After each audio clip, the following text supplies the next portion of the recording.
जोर से हंसा करो और इस दुनिया में हंसो, खुश रहो, दुखी रहो, खूब परेशान रहो, टेंशन करो, चिंता करो, कुछ भी करो, ये दुनिया जैसी की तैसी ही रहती है। तुम चाहे रोते रहो, चाहे दुखी होते रहो, चाहे चिल्लाते रहो और चाहे हंसते रहो, चाहे ठहाका मारते रहो, ये दुनिया तो दुनिया जैसी रहती है। लेकिन इस दुनिया में तुमको खुद को बदलना है और खुद को बदल करके ठहाका मारकर जिंदगी जीना सीखो। बोलिए सदगुरु भगवान। अरे जाने दो इन बेईमानों को, मक्कार लोग, लुटेरा, चोर कहीं का, धूर्त। कितने आश्रमों में भी बहुत चट्टा साधु पहुंचा है, हमारे आश्रम में भी पहुंचा। मैं विवेकानंद के आश्रम गया तो वहां का जो गुरु मिला, तो मैं तो टाइम नहीं था, 10 मिनट के लिए गया।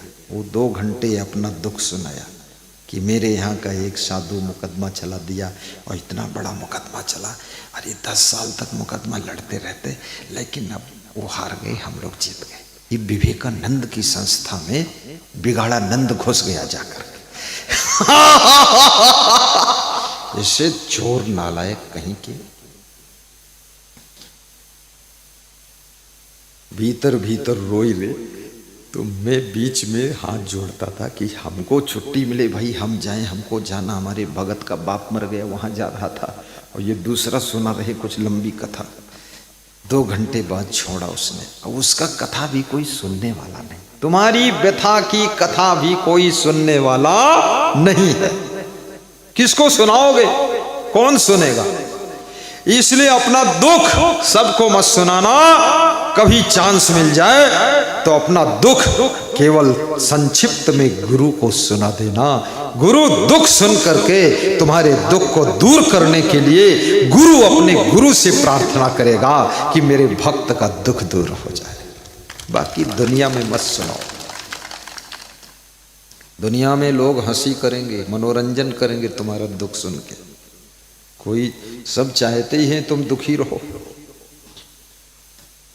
इसलिए दुनिया में अपना दुख। और जो तुम्हारे दुख में दुखी हो, तुम्हारे सुख में सुखी हो, तुम्हारी खुशी में खुश हो और तुम्हारे आनंद में आनंदित हो, याद रखना, इस बात को अपनी गांठ में बांध लेना, वो तुम्हारा सबसे प्रिय है। जो तुम्हारे दुख से दुखी होता है उसको कभी छोड़ना मत, उसको कभी भूलना मत, उसको संभाल कर रखना, और उसमें भगवत गुण है।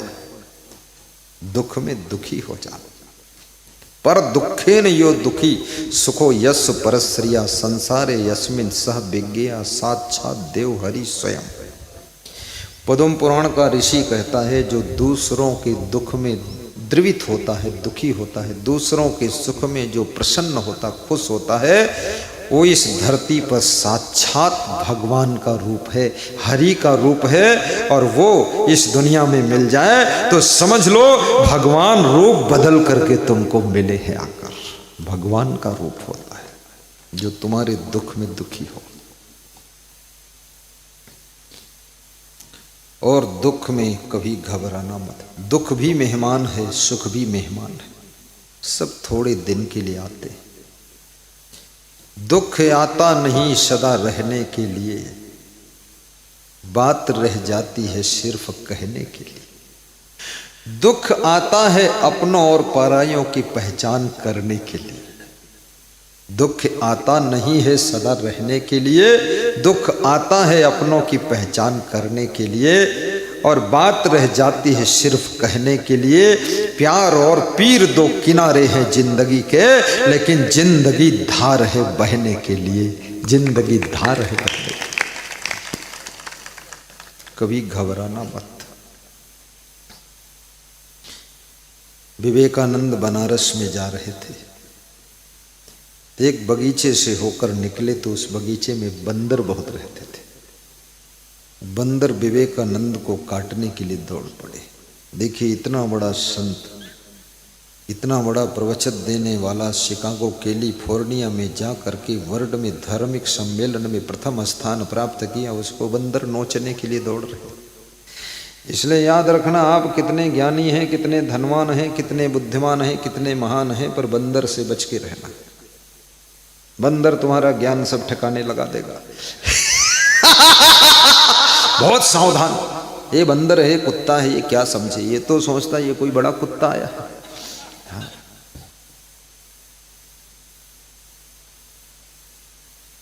इसलिए जानवर से हमेशा सावधान रहो। विवेकानंद डर गए, आत्मज्ञान की बात करते थे, कहते थे अहम ब्रह्मास्मय महात्मा ब्रह्म, फिर आत्मा ब्रह्म कहाँ चली गई, डर गए, भागे, रपटाया बंदरों ने। तो विवेकानंद ने सोचा अब तो ये सब काट ही लेंगे, झुंड के झुंड बंदर हमारी तरफ दौड़ रहे हैं। तो विवेकानंद फिर रुक गए, खड़े हो गए और नीचे झुक करके पत्थर उठाया और बंदरों की ओर मुड़ करके देखा तो सारे बंदर पीछे खिसकने लगे। विवेकानंद थोड़ी देर खड़े रहे, फिर धीरे से पांव बढ़ाते हुए उस जंगल बगीचे से बाहर हो गए।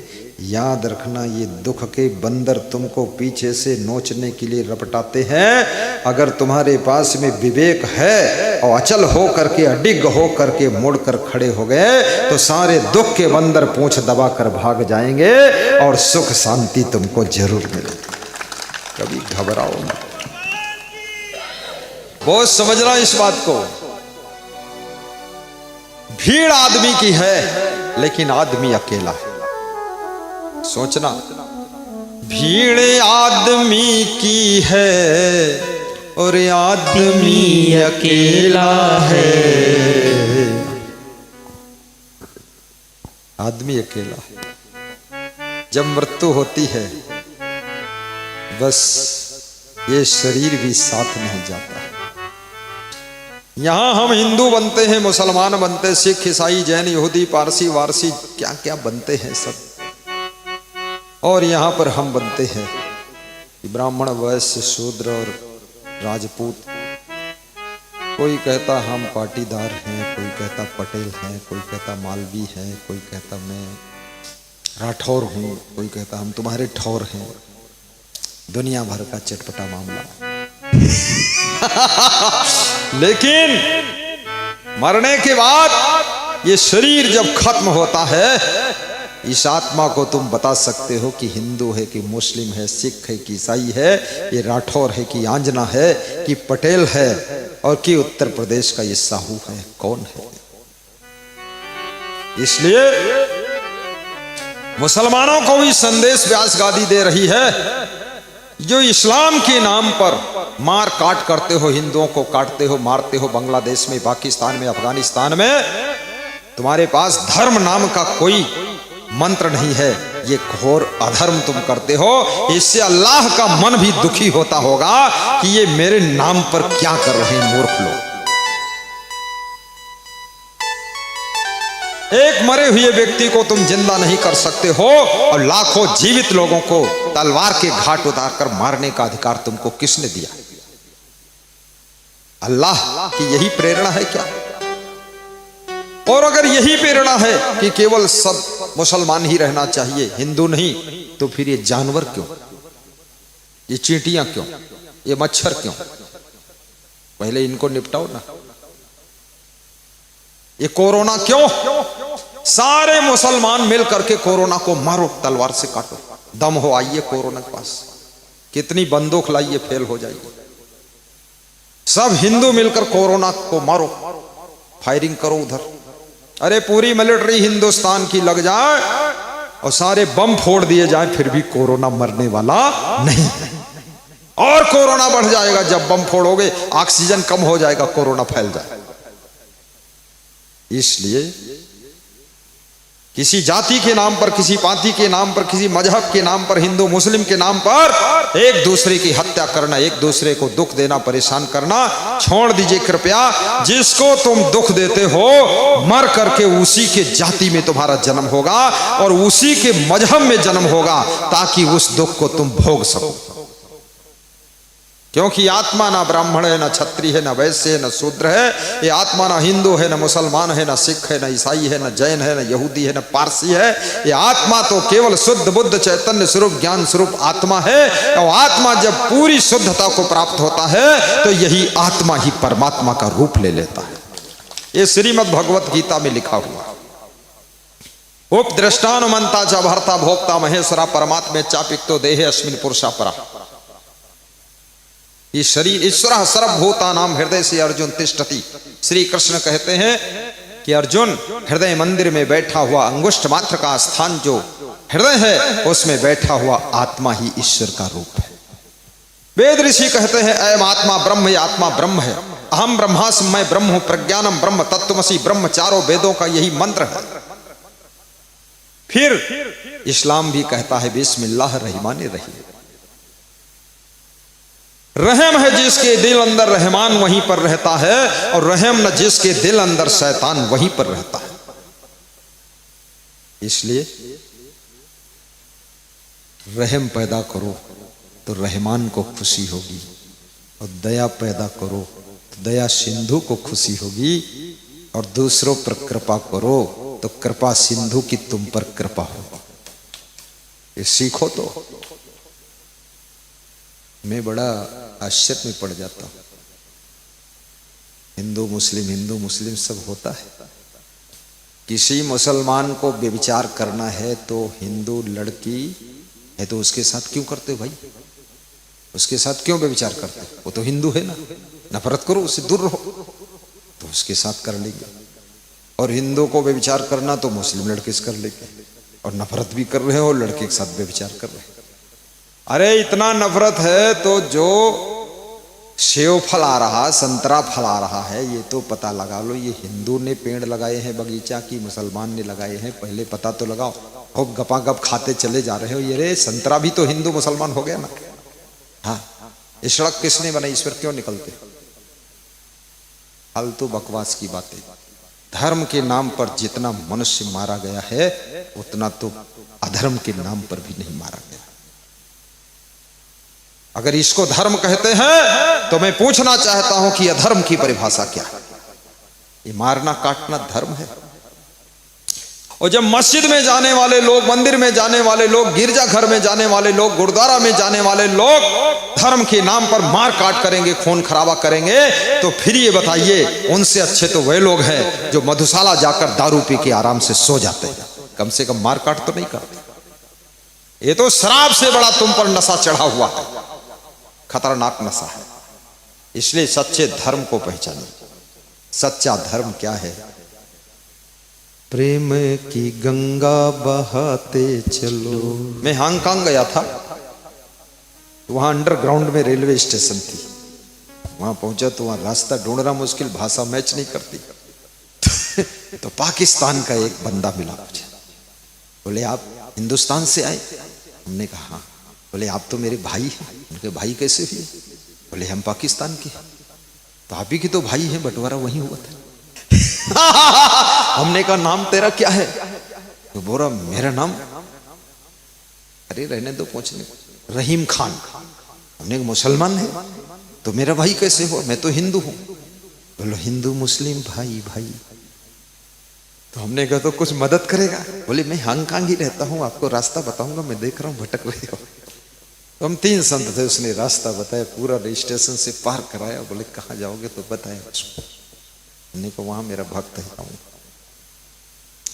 उस मुसलमान ने हमको मदद की।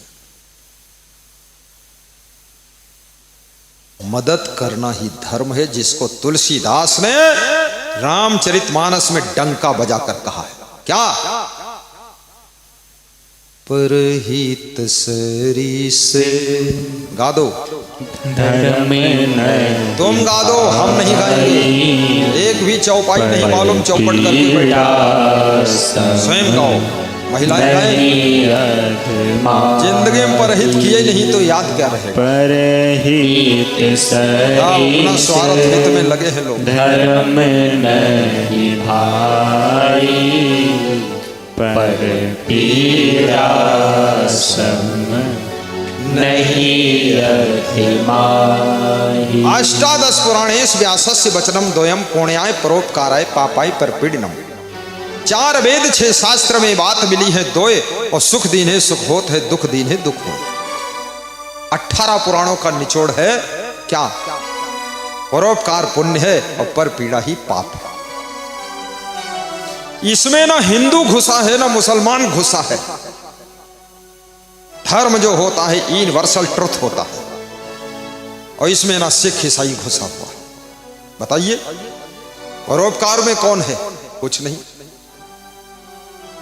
और परोपकार में यह भी नहीं कहा गया कि केवल मनुष्य का परोपकार करो। रामायण नहीं कहती केवल हिंदू का परोपकार, रामायण नहीं कहती मुसलमान का केवल परोपकार, और रामायण ये भी नहीं कहती केवल इंडिया के लोगों का परोपकार, जानवरों का भी परोपकार। पार्वती नदी में स्नान करने के लिए मैं अपने गुरु के साथ में लगभग 25 वर्ष के पहले गया, तो वहां एक बैल पत्थर की चट्टान में दरार में उसका पैर फंस गया, तो बैल वहीं पर फंसा हुआ कराह रहा था। तो मेरे गुरु ने कहा इस बैल का पैर निकालो। तो मैंने कहा बैल इतना वजन है वो हम कैसे निकाल पाएंगे गुरुजी? बोले यही तो तुमको सेवा दिया हूं। मैंने कहा मैं आपकी सेवा करूंगा, नदी में स्नान करा दूंगा, कपड़े धो दूंगा। अरे बोले हम कपड़े अपने धो लेंगे, तुम ये लफड़े वाला काम करो पहले। तो मैंने दिमाग लगाया क्या करूं। तो मैं नदी से बाहर गया और खेतों में जो लोग काम करते थे उनको बुला कर लाया, 20-30 लोगों को, और बांस वांस लाए हम, और पेट में बांस नीचे डाल कर 10-10 लोगों को 20-20 लोगों को जुटा कर उठवाया। पैर निकल गया, बैल का पैर टूटने से बच गया। गुरु ने कहा यही भगवान की सेवा है और कोई भगवान की सेवा नहीं। बैल शंकर भगवान की सवारी है, याद रखना। चूहा गणेश भगवान की सवारी है, इसलिए चूहे को कृपया मत मारना, नहीं गणेश को दुख हो जाए। ले और ये सब चूहे मारने वाली भीड़ इकट्ठा हुई है, सब निपटा चुके हैं। कितने गणेश के वाहन मारे जा चुके। तो गणेश किस्मत वाला है, एक वाहन मारो तो एक एक चूहा 28 बच्चे पैदा कर। कितने मारोगे तुम? एक भगत कह रहा था गणेश जी को भी अपना वाहन थोड़ा कंट्रोल में भी रखना चाहिए। ये वाहन खुला छोड़ दिया, हमारा गेहूं काट रहा है, गड़बड़ कर रहा है। लक्ष्मी का वाहन उल्लू, यानी उल्लू आदमी का आदर करोगे तो लक्ष्मी आएगी। उल्लू का भी ध्यान रखो। ये हमारे देवी देवता कितने सरल हैं।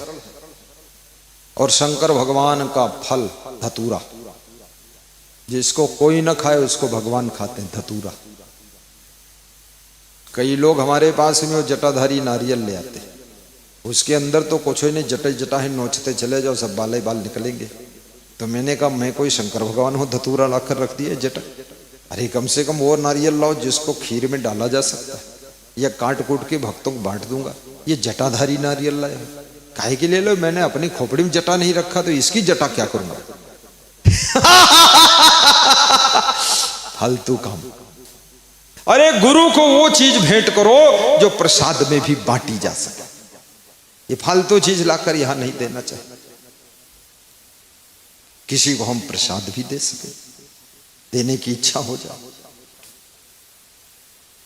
और गुरु वैद्य और ज्योतिषी देव मित्र बलराज, इन्हें भेंट बिन जो मिले होय न पूर्ण काज।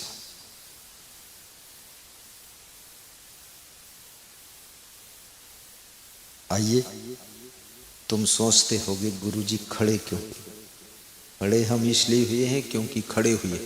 और क्यों खड़े हुए? खड़े हुए कि बड़े हुए, हमको पीछे दिखता ही नहीं था कितना लोग हैं। हाँ, आज मैं मेरे साधु के साथ खड़ा हुआ तो वो साधु मुझसे लंबा दिखाई दी। कहाँ गया वो था? तो हमने अपनी बड़ी माला उतार के पहना दिया। हमने कहा तू गुरु मैं चेला हो।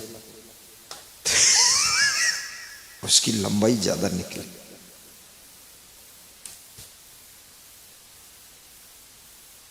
तेरे दरबार से भगवन न खाली हाथ जाऊंगा। तेरे दरबार से भगवन न खाली हाथ जाऊंगा। कमल पद छोड़ बतलाओ कहाँ मैं नाथ जाऊंगा। कमल पद छोड़ बतलाओ कहाँ मैं जाऊंगा। साहिब बंधु साहिब प्रेम से कथा सुनो।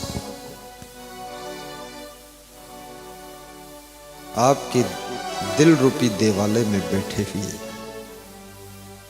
आत्मा रूपी परमात्मा को व्यास गादी नमन कर रहे। और याद रखना, जीवन में 3 काम जरूर करना। नंबर 1, माता पिता सास ससुर बड़े भाई का सम्मान करना मत भूल। ये राम भगवान कहते हैं कि जो अपने माता पिता का सम्मान करता है, जो महिला अपने सास ससुर का आदर करती है, जो भाई अपने भाई का आदर करता है, उसका दुनिया में कहीं भी अनादर नहीं होता, कभी भी अनादर नहीं। सासू को दुखी मत कर। बहू बहू है, सासू सासू है, माँ माँ है, पिता पिता है, भाई भाई है। सबकी बुद्धि जुदा जुदा है, संस्कार जुदा जुदा है, आत्मा जुदा जुदा है, मन जुदा जुदा है, विचार जुदा जुदा है।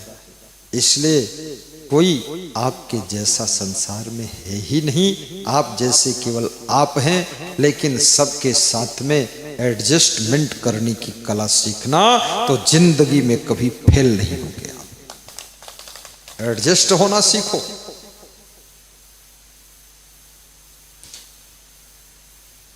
स्त्री साड़ी ऐसी पहनती है जो ब्लाउज पर मैच कर जाए, चूड़ी ऐसी पहनती जो कलाई में मैच कर जाए, पैल ऐसी जो कि पाँव में मैच कर जाए, अंगूठी ऐसी जो अंगुलियों में मैच कर जाए, नथुनी ऐसी जो नाक में मैच कर जाए, और गले का हार ऐसा जो गले में मैच कर जाए। और शादी हुए 40 साल हो गए, लेकिन पति पत्नी में आज तक मैच हुआ ही नहीं।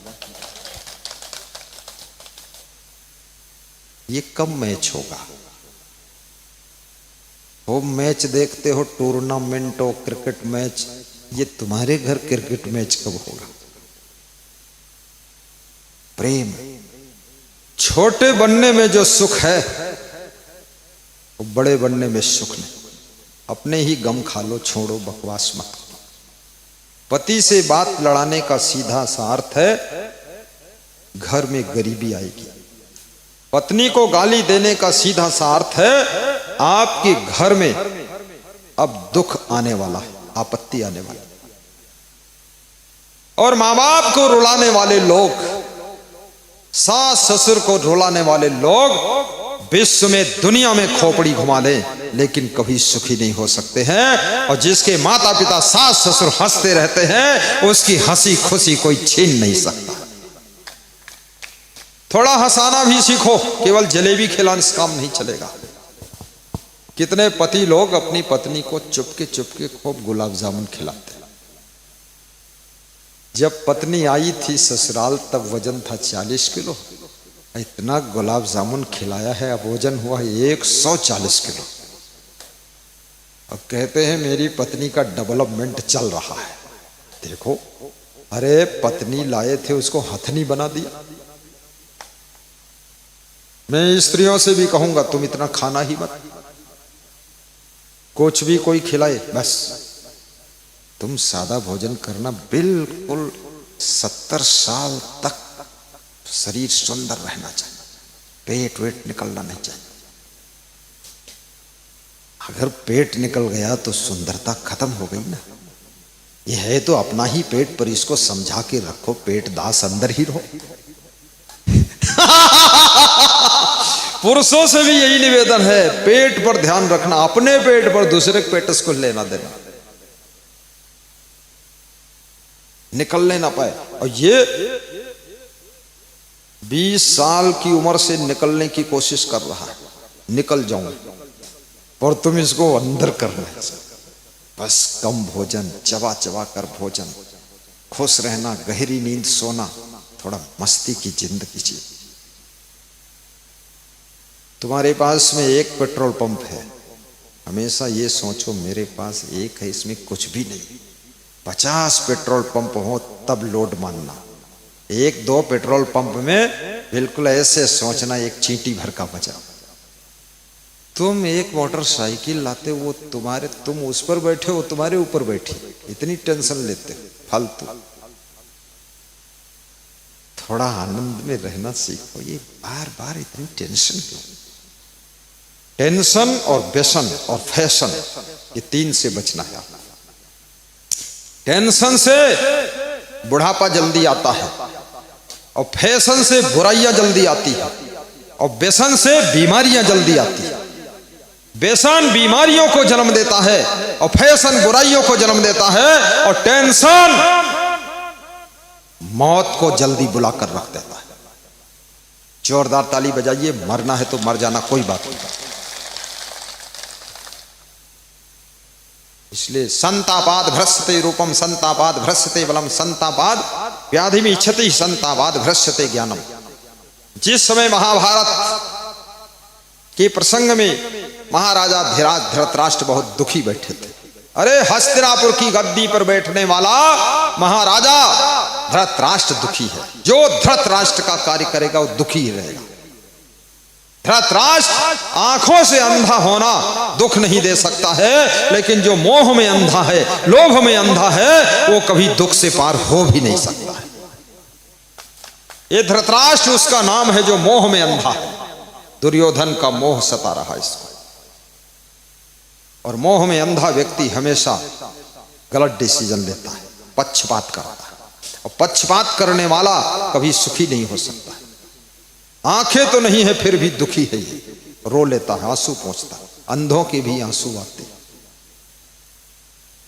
बहुत दुखी थे तो विदुर को बुलाए। विदुर, मुझे रात में नींद नहीं आती है, दिन में चैन नहीं मिलती है, कुछ ज्ञान की बात करो तो शांति। विदुर कहते हैं, राजन, अभियुक्तम बलवताम दुर्बलम हीन साधनम हृतस्सम कामिनः चोरमा विशंति प्रजागरा। संतापाद भ्रष्यते रूपम, संतापाद भ्रष्यते बलम, संतापाद भ्रष्यते ज्ञानम, संतापाद व्याधि मिच्छति। हे राजन, जिसका चोरी करने का आदत है उसको रात में नींद नहीं आती है। कामी पुरुष को रात में नींद नहीं आती है, और जिसका सब कुछ छीन लिया गया, हरण कर लिया गया, कुछ भी नहीं बचा, उसको नींद ना आने का रोग लग जाता है।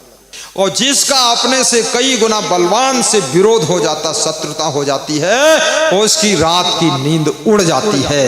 हे राजन, इन दुर्गुणों से आपका संबंध हुआ है क्या? विदुर, तुमसे कुछ छिपा नहीं है। पांडव मुझको सिंह की तरह दिखाई देते हैं, और कौरव बकरी की तरह दिखाई देते हैं। मैं जब सपने में याद करता हूं तो मुझे ये कौरव सब मरे हुए दिख रहे हैं। बोले ये सपना साकार होगा, थोड़ा इंतजार करें, ये सब मरने वाले ही, और तुम्हारे कारण ही मरेंगे। संताप मत करो, जो होना है। व्यास जी का आगमन होता है। व्यास जी अपनी मां सत्यवती से कहते हैं, मां, हस्तिनापुर में रहने का समय पूरा हो चुका है, अब यहां से आप मेरे साथ प्रस्थान करो। मैं जटिल तप में लगा हुआ था, लेकिन आपको लेने के लिए मैं तपस्या छोड़ कर आया। क्यों बेटा, मैं क्यों चलूं? मैं हस्तिनापुर में रहूं। मां, यहां जो होने वाला है वो तुम देख नहीं पाओगे, इसलिए पहले से यहां से निकल लीजिए। तो बोले, मेरा ये धृतराष्ट्र बोले, इसलिए इसको आंखें नहीं मिली ताकि ये देख न पाए। इसी मूर्ख के कारण जो कुछ होने वाला है, आप निकलो यहां से। अपनी मां सत्यवती को लेकर के व्यास जी जंगल चले जाते हैं, और महाभारत का युद्ध निकट आ रहा है। लाशें बिछने वाली हैं, घनघोर युद्ध हो रहा है। जहां बेईमानी है, छल है, कपट है, पक्षपात है, जहां पर याद रखना स्वार्थ का कीड़ा आदमी बनता है, वहीं पर युद्ध का जन्म होता है। नम्रता सी, देवरानी जेठानी भी युद्ध मत करो, पति पत्नी भी युद्ध मत करो। संतों घर में झगड़ा भारी, कबीर साहब कहते हैं, संतों घर घर में झगड़ा भारी मचा हुआ है। संतो घर में झगड़ा भारी, संतो घर में झगड़ा भारी, रात दिवस उठ मिल प्रात। कोई मत गाओ, गाने की जरूरत ही नहीं, आगे हम सुनाएंगे वो सुनो। प्रातः उठे हैं तो रात में उठ के लड़ाई कर लो। कबीर साहब प्रातः को आता होते कबीर को भी पता नहीं रात में घमासान चालू। समझना ये है, प्रेम से रहने वालों के लिए संसार स्वर्ग है, क्रोध में जीने वालों के लिए संसार नरक है। त्रिविधम नरकसिदम द्वारम नाशनम आत्मना कामा क्रोधा तथा लोभ तस्मात् एतत्त्रयम् त्यजेत्। एतै विमुक्ता कौन्ते तमोद्वारी त्रिभि नर आचरित आत्मना श्रेयः ततो यात पराम गतिम। श्री कृष्ण कहते हैं गीता में कि 3 नरक के द्वार हैं, काम क्रोध लोभ। इसलिए लोभ को भी आने मत दो। शिशुपाल का वध कृष्ण भगवान ने किया, उनके पुत्र महिपाल को राज सिंहासन पर बिठा दिया। कृष्ण के मन में लालच नहीं आया कि यहां का राजा बलराम को बनाता, और जरासंध का वध भीम के द्वारा करवाया और जरासंध के बेटे को राज तिलक करके गद्दी पर बिठा दिया। ये नहीं सोचा कि यहां का राजा सहदेव को बनाता। भगवान राम ने बाली का वध किया, सुग्रीव को राज तिलक करके गद्दी पर बिठा दिया और युवराज अंगद को चुन दिया। सुग्रीव ने कहा प्रभु राज्य में चरण रखिए, राम ने कहा क्षमा करना, बस यहीं तक मेरी जरूरत थी, राजपाट के अंदर आना नहीं। रावण का वध किया, कुंभकर्ण का वध किया और विभीषण का राज तिलक करके बिठा दिया। विभीषण ने कहा प्रभु थोड़ा लंका के अंदर भी आइए। नहीं विभीषण, बस इतना ही काफी। ये है त्याग। आजकल का आदमी होता सोचता रावण को तो मार ही दिया हूं, लक्ष्मण का राज तिलक कर दो, विभीषण को भी एक गोली मार दो, बात खत्म। इसे नालायक लोग यही करेगा, कहता जड़ खत्म। अब ये सोचता नहीं, कबीर साहब कहते इन जनई हम हूं मरी जईबे। अरे तुम मारते हो, ना मारो तो भी लोग मरेंगे, और तुम मारते हो तुम भी मरोगे। कोई नहीं तुमको मारेगा तो भी मरोगे। मारने वाले क्या अमर थोड़े हैं, उनका भी समय आ रहा है। इसलिए मारने की जरूरत नहीं है, सारे के सारे लोग मारने के लिए ही पैदा हुए, अपने आप मरेंगे। सिकंदर भी अपने आप मर गया, बंदर भी अपने आप मर गया, और दमादम मस्त कलंदर भी मर गया। करके पूरे नगर में घुमा देना और एक संदेश दे देना सबको, सिकंदर जैसे सम्राट भी खाली हाथ ही जाते हैं। लाश कफन के अंदर है, हाथ कफन के बाहर है, सिकंदर की लाश घुमाई जा रही है। सारा तमाशा यूनान देख रहा है, क्या है ये, क्या हो रहा? बोले सिकंदर भी खाली हाथ जा रहा। याद रखना, जिन हाथों से लाखों मर्डर कर दिया, हिंदुस्तान को लूटा, यहां ना जाने कितनी महिलाओं का वध कर दिया, वो सिकंदर भी खाली हाथ गया है। और खाली हाथ जाना तो कहना एक तरीका है, सच बात यह है कि हाथ भी साथ नहीं गए। क्या हाथ साथ में जाते हैं? नहीं जी। इसलिए खुले हाथ से दान पुण्य करना चाहिए, ये हाथ भी जाने वाले नहीं। खुले हाथों से खूब सेवा करना चाहिए, ये शरीर भी साथ जाने वाला नहीं। परोपकार के लिए भी मेहनत करना चाहिए। अमेरिका में एक सेठ रहता था, उसके पास 10 मकान थे, 7-7 मंजिल ऊंचे। अंतिम कहानी, लास्ट कहानी फिर बंद कर दूं। भारत का एक साधु घूमते घूमते अमेरिका पहुंचा। भारत के साधु के क्या भरोसा, कहां न पहुंच जाए, घूमते घूमते चक्कर काटता रहता। पहुंच गया अमेरिका वहां पहुंचा, अब वहां कोई पहचान नहीं, ये करता रहा। तो उस लोगों ने बताया ये सेठ के पास बहुत मकान है, जाओ महाराज वहां रह लो। वहां चला गया, सेठ से बोला कि सेठ जी 1 महीने के लिए हमें 1 कमरा चाहिए। सेठ ने कहा क्या बात करते हो महात्मा जी, आपके लिए 1 कमरा? पूरा महल खाली है, आप ही का तो है सब महाराज। महात्मा जी 1 कमरे में ठहर गए, 1 महीना रुके, फिर सेठ के पास गए, बोले अब मैं अपने भारत वापस लौट रहा हूं, मेरा समय पूरा हो गया। सेठ ने कहा आराम से जाइए महात्मा जी, फिर आके दर्शन देना, लेकिन एक कमरे का 1 महीने का किराया जमा कर दीजिए, रसीद कटवा लीजिए। महात्मा ने पूछा भाई कितना किराया हुआ? बोले ज्यादा नहीं है, 1 लाख रुपया इंडियन। महात्मा को काटो तो खून न निकले, पांव के नीचे जमीन खिसक गई। 10 रुपये का नोट तो था नहीं झोली में। ए जितना साधु झोली डाल के घूमता है, इसकी झोली में बेचारे के पास कुछ है नहीं, जाता काम चल जाता, किराया भाड़ा। कोई दयालु मिल जाता तो दक्षिणा दे देता, नहीं तो रघुपति राघव राजा राम, पता न पावई साधु राम। कौन दान करना, कौन है दान करने की इच्छा नहीं आती। कितने लोगों ने मंदिर से भगवान की मूर्ति चुरा लिया, मंदिर से भगवान का स्वर्ण का कलश चुरा लिया, गुरुद्वारे से स्वर्ण का कलश चुरा लिया। ये दान करेंगे मक्कार लोग, नादान लोग कहीं दान करते हैं? ये तो भगवान को चुराने वाले लोग, और फिर भी कहते हैं धर्म प्रधान देश हिंदुस्तान है। अरे बेईमान प्रधान है कि धर्म प्रधान? जहां भगवान को चुराते हैं लोग। कितने जैन मंदिरों से भगवान चोरी में चले गए। तो भगवान भी मेरा इतना अच्छा है, चोर के साथ प्रेम से चुपके से चला जाता है। अरे यार चोर के मार दो 2 घूसा, क्यों लिए जा रहा तुमको? भगवान कहता है मैं तो समदर्शी हूं, समदर्शी मेरा नाम, चोर का बन जाए काम। ये हाल है। चुट्टा लोग, 100 में 90 चोर, फिर भी भारत विकास की ओर। साहिब बंदगी बंद करूं कि कहानी पूरी कर दूं? अरे उसमें बहुत मजा है कहानी में। करूं? चलो ध्यान दो, इधर उधर उधर मत देखो, प्रेम से मेरी तरफ देखो, मेरी तरफ मत देखो, उधर देखो। साहिब बंदगी। यशपाल सिंह पूर्व विधायक, ताली बजा दो जोरदार। ओ पुराने भक्त हैं गुरु जी के, पुरानी पहचान है उनसे हमारी। वाह जय हो। जो लोग एक सोफा पर 4-4 लोग बैठे हैं, कृपया वो टेक नहीं लगाएं, क्योंकि 50 बार सोफा टूट गया है, लोग गिर गए हैं। हमारे पूर्व विधायक को गिरा दोगे भाई, टेक मत मारना, थोड़ा अपने आधार सावधान कर दो।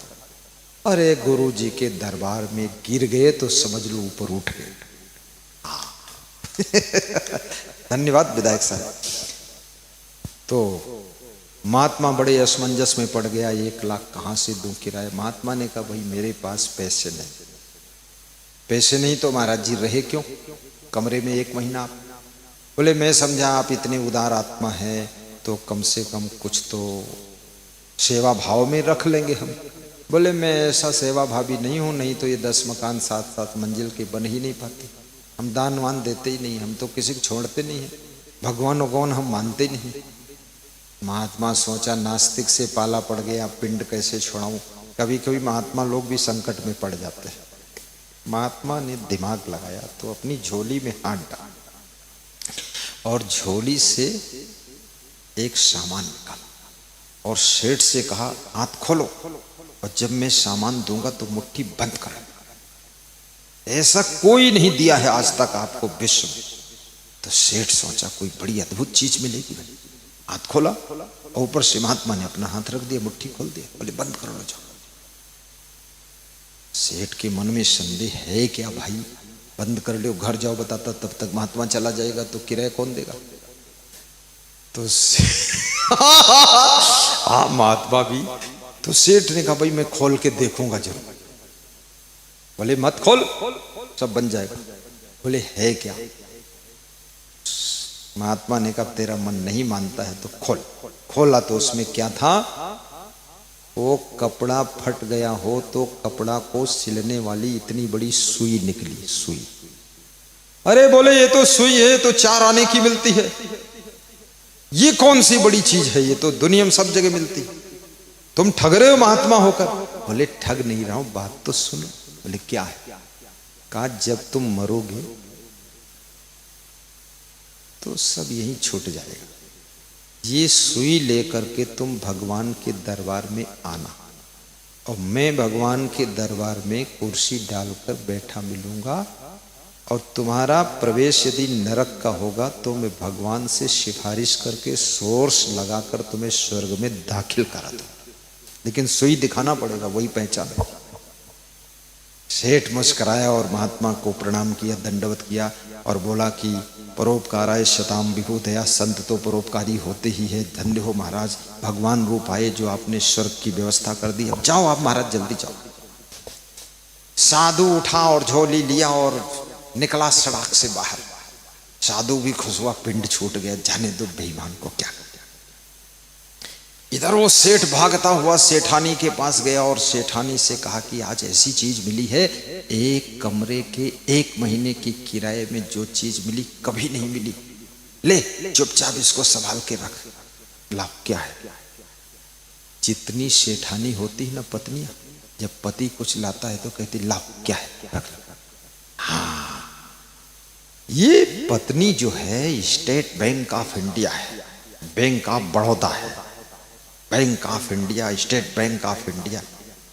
जो कुछ पति लाता है इनकी बैंक में जमा हो जाता है, और जब पति मांगता है तो भीख की तरह मांगना पड़ता है, मिलता नहीं। बहुत खतरनाक बैंक, इधर सब बैंक ही बैठी। अब ये बैंक खुल जाए तो उज्जैन आश्रम हमारा बन सकता है, पर ये बैंक जब पति के लिए नहीं खुलती तो मेरे लिए क्यों खुलेगी? तो क्या हुई घटना? बहुत बड़ी घटना। सेठानी चलते पुर्जे की थी, दिमाग तेज था। सेठानी ने कहा, सेठ जी तुम रहे उल्लू के उल्लू। बोले उल्लू के उल्लू, क्या मतलब? बोले इतनी बुद्धि नहीं तुम्हारे पास, वो महात्मा नहीं, वो ठग है, तुमको ठग लिया। बोले कैसे ठगा? स्वर्ग देकर गया और ठग लिया। क्यों ठगा? कैसे ठगा? क्या ठगा? बता दे, तू बड़ी होशियार बनती है। तो उसने कहा, जब मरोगे तो शरीर तो यहां रह जाएगा, हाथ यहां रह जाएंगे, तो ये सुई साथ में कैसे जाएगी? वो बेवकूफ बनाकर चला गया, तुमको उल्लू बना दिया महात्मा ने। तो सेठ के समझ में आ गया, बात तो सही, जब मरेंगे शरीर यहां रह जाएगा, हाथ यहां रह जाएंगे, तो सुई साथ कैसे जाएगी? उल्लू बना दिया इस साधु ने। साधु लोग उल्लू बनाने का काम खूब करते हैं। हाँ, उल्लू बना, और जो उल्लू बनाता है वो सबसे बड़ा उल्लू खुद होता है। एक दिन उसका उल्लूपना निकलता है।